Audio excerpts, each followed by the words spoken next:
we bring to you and your kin. We wish you a Merry Christmas and a Happy New Year. We wish you a Merry Christmas. We wish you a Merry Christmas. We wish you a Merry Christmas and a Happy New Year.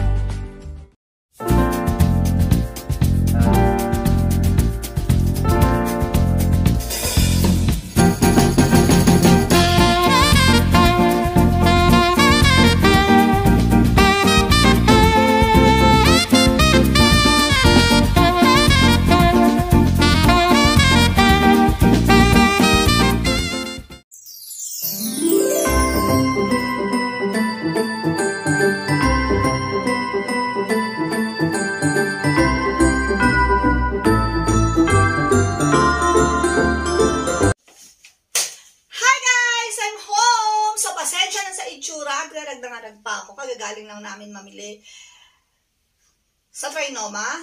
Kagagaling lang namin konti lang naman na Christmas shopping. Kasi ako, mula nung lumipat kami dito 4 years ago, hindi naman ako nagpapalit ng Christmas theme eh. Nandun ako sa color scheme na red, green, and gold. Para kasing feeling ko hindi practical for us na every year magpalit ng Christmas theme kasi nga masyado nang mahal yung mga bilihin ngayon. Like, ang bigas, sobrang mahal. Instant noodles, ang mahal. Itlog, ang mahal. Ultimo sibuyas at kamatis, mahal. So, kaya, simura na lang yata ang hindi nagmamahal. So, kaya kami, every year, ang ginagawa ko, nagdadagdag na lang ako ng mga Christmas decor. So, this year, nasa red, green, and gold scheme pa rin ako. Kaya, ang ginagawa ko, nagdadagdag na nga lang ako, namimili na lang ako para mas maging bongga ang bahay. Kasi ako naniniwala ako personally kapag Christmas hindi uso ang minimalist sa akin. Kasi nga, Christmas is festivity, so dapat bonggang-bongga, makulay. Ako, lahat ng sulok ng bahay ko gusto ko nilalagyan ng dekorasyon. Ultimo CR, nilalagyan ko talaga ng Christmas decor. Ultimo yung toilet paper namin, Christmas theme yan. Pero hindi namin ginagamit. Kasi nga baka kumulay pag ginagamit natin, di ba? Ultimong toilet paper. Christmas theme talaga. Ay, binubonggahan ko talaga pag Pasko. So, eto na nga ang gagawin natin. Ipapakita ko sa inyo kung ano yung mga nakapamili ko sa Landmark at saka sa Gordos. So, simulan natin dito. Eto yung favorite nating mga misis. Kumbaga, sa atin nga, ang tawag dito ay basahan is life. Ito, pinili ko na to, I believe, meron din ito sa Shopee and Lazada. Same quality lang din naman. Pero kasi, pag Vermans, mahihirapan ka nang humanap ng mga ganitong style. Ito, wait. Ito kasi. Struggle is real. Ito. Ito ang ating Christmas kitchen mat. So, set siya. Merong maiksi at saka yung merong mahaba. Ito, I think is, sandali, 40 by 60 at saka 120 by 60. Ito, since medyo malaki yung kitchen ko na L-type, so bawat side, dalawang 120 yung ginagamit ko. So, 120 plus 120, 240 each side yung kitchen kong L-type. Then, eto naman, ginagamit ko sa door para terno lahat ng basahan ko at saka sa restroom. So, this one is 169.75 pero mas mura to sa Lazada. Last year, nakabili ako 109 lang. Pero kasi ngayon, nahihirapan na ako maghanap. Kaya, ang ginawa ko, nung medyo may time ako, kaya ang ginawa ko, nung nakita ko to, binili ko na kagad. Kasi kesa mahirapan pa ako sa pag-scroll sa Shopee at Lazada, konti lang naman yung difference niya. So, bali nasa 50 pesos lang ang difference. So, apat to 200 pesos lang ang magiging difference niya. Again!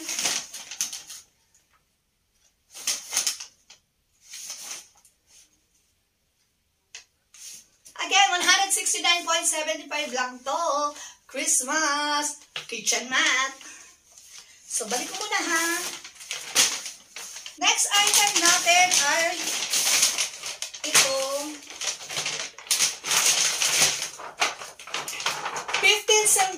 Christmas balls. Marami medyo, iba. Marami akong binili nito. Ito yung 60 cm, di ba, 15 cm Christmas ball. So, pag sinabing 15 cm, ano siya? 6 inches diameter. Bumili ako ng 6 na piraso niyan. So, maganda siya pa-cover dun sa mga medyo, ano ba tawag doon? Yung mga kalbong parts ng Christmas tree. Diba, hindi natin may iwasan, may parang mga bakating spot doon sa Christmas tree. Ito yung gagawin kong pag-fill up, pang puno doon, or pang cover doon sa mga bakating spots ng Christmas tree. So, ito is 249.75 lang. I think mas mura to kaysa sa mga nakikita ko sa sa Shopee and Lazada. Sa Shopee and Lazada, nag-scroll ako ng 15 cm na Christmas balls. Nasa 200 to 300 per piece. So, kaya nung nakita ko to, grab na ang lola nyo. So, mali ko muna dyan. Next items naman, syempre, yung mga Christmas ribbons. Christmas ribbons, red, velvet type red, glittery type. Ito ay 329.75, 10 yards. And this one naman, yung medyo mas makapal, ay hindi, same lang pala sila ng kapal, is 259 pesos, 2.5 yards siya.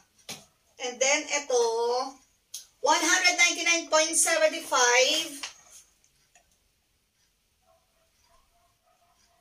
oh, 2.5 yards, 2.5 yards. So, pag sinabing 2.5 yards, ilan yun? Hindi ko alam, hindi na ako pahirapan mag-compute. So, balik ko muna ulit.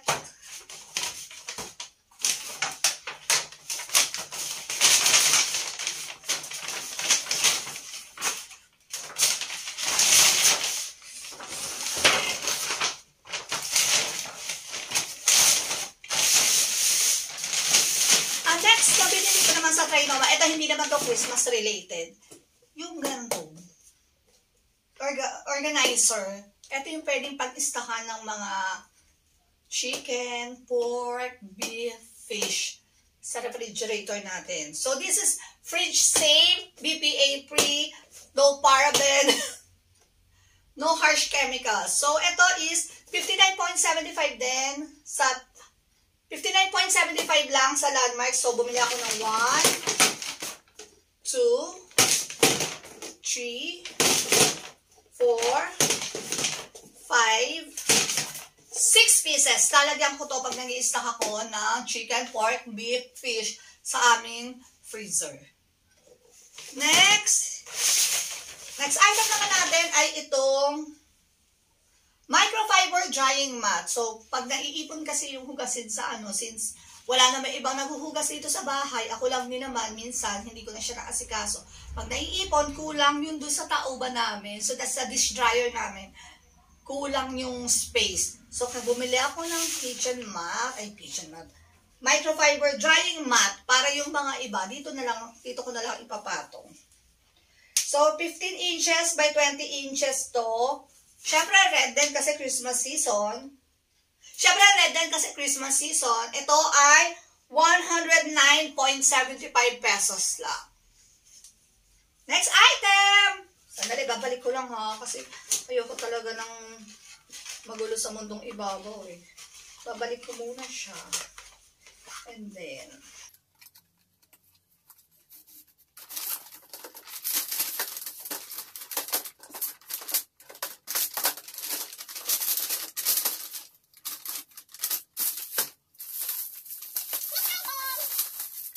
parang hindi ito. Hindi ito kasama. Sa iba namin ito binili. This is from SNR. Naligaw lang siya dito. This is SNR ko ito nabili. Hindi, Landers. I think sa Landers ko ito nabili. 149.75 lang. Naka-sale. So, ginrab ko siya. Lalagay ko ito sa mga door. Dito sa bedroom.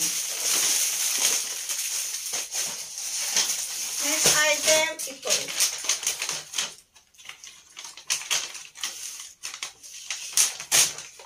Oh, Christmas balls din pala siya. Sorry ah.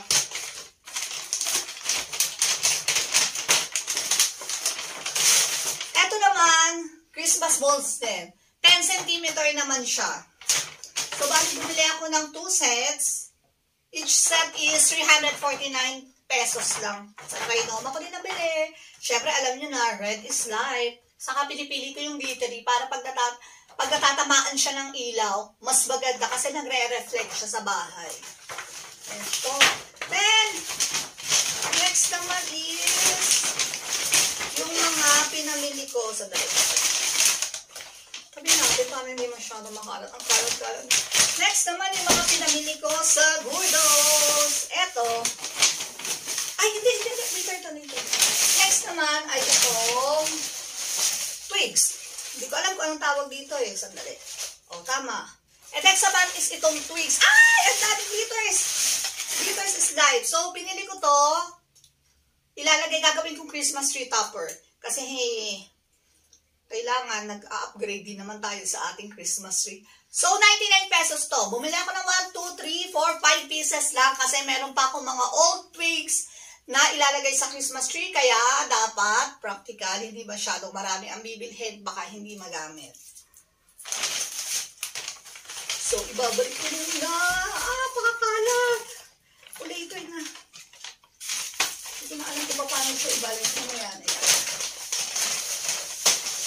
Next item. Table runner. From Gurdos na to. Item from Marshall siya, oh. Christmas runner. Merry Velvet. Ang original price niya is 1,100 pesos. So, ito ay 14 by 72 inches. So, pang mga 8-seater na dining table siya. Kasi 8-seater yung main dining table ko. And it says, Merry. Kaya binili ko siya. Pero, ang catch dyan, hindi naman talaga ako namimili ng hindi sale. So, this one, ang original price ito, 1,100 pesos. Less 30%. So, less 330 pesos. So, magiging 870 pesos. Tama ba ako? Ay, wag nyo na ako pahirapan mag-compute. Then, after mong i-less yung 30%, another 10% discount naman siya. So, ito tumatakbong 600, more or less 600, 700 pesos lang. Eh, ang ganda naman kasi ng quality niya. Hindi naman siya katulad ng ibang Christmas decors na putyo-putyo lang yung quality. Eh, ito talaga, quality kung quality siya. Ang ganda talaga. Ang ganda ng velvet feel niya. At syempre, pag sa pangmayaman ka bumili, kasama ang hanger. Hindi nila tinatanggal yung hanger, sinama. Next item natin ay itong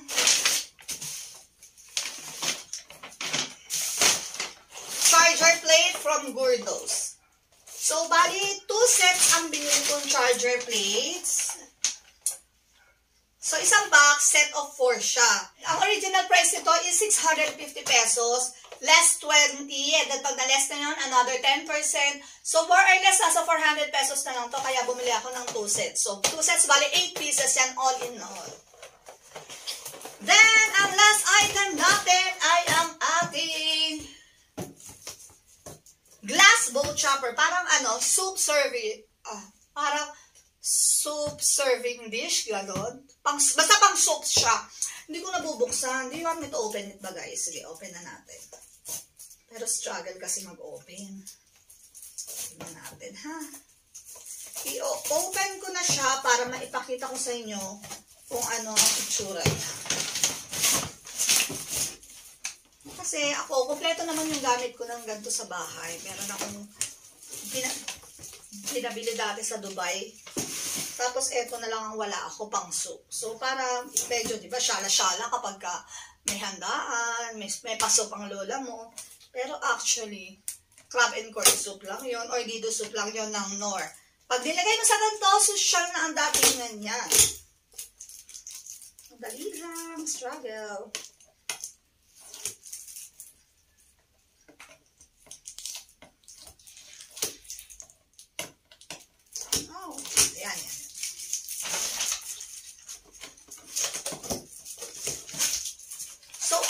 siya. Ay, tabi ka muna dito, Charlie. So, eto na siya. Eto yung cover niya. Then, eto yung bowl niya.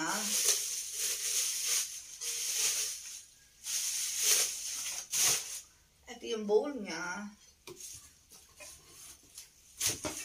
Tapos, ouch! Ito yung stand niya. So, I believe pwede itong lagyan lang ng kandila.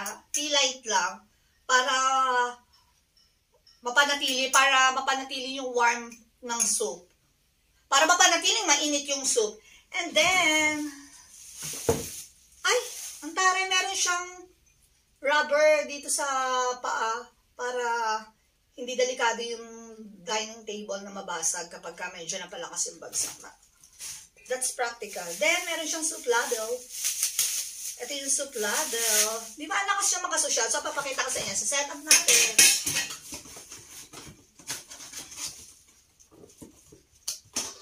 O, so, ganyan. Kunwari, ito yung dining table natin. Put it here. Tapos, put ka ng tea light. Tapos, lagay itong bowl. Tapos yung soup ladle. Tapos cover. O, diba? Diba may diba ang social? O, yan, kunwari, nandiyan yung crab and corn soup lang yan, ang Nor, ha? Tapos, oh, diba ang lakas yung mga social? Diba, ang taray-taray? Ay, hindi ko na-mention. This one,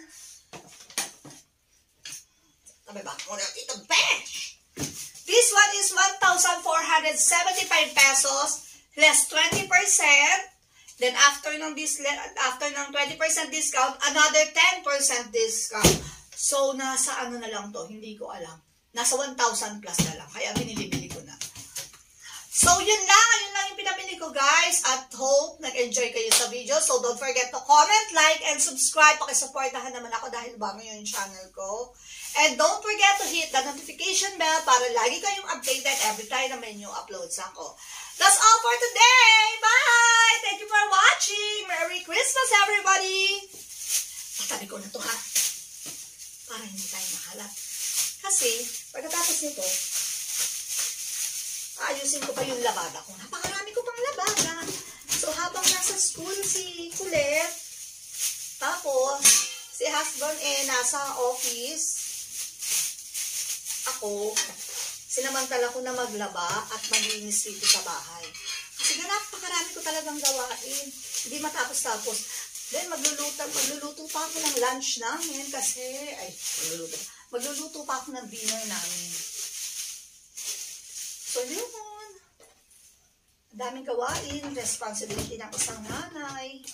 Lahat naman tayo, hindi naman ako nagre-reklamo.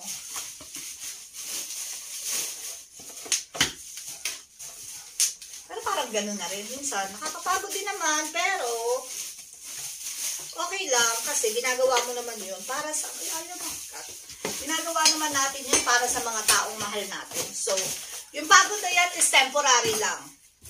Pag napagod tayo, pahinga, higa ng konti, minsan, hindi naman crime na minsan tidedmahin natin ang mga gawaing bahay. Deserve nating magpahinga. Kasi pagod tayo, hindi lang isang araw sa isang linggo, halos buong linggo pagod tayo.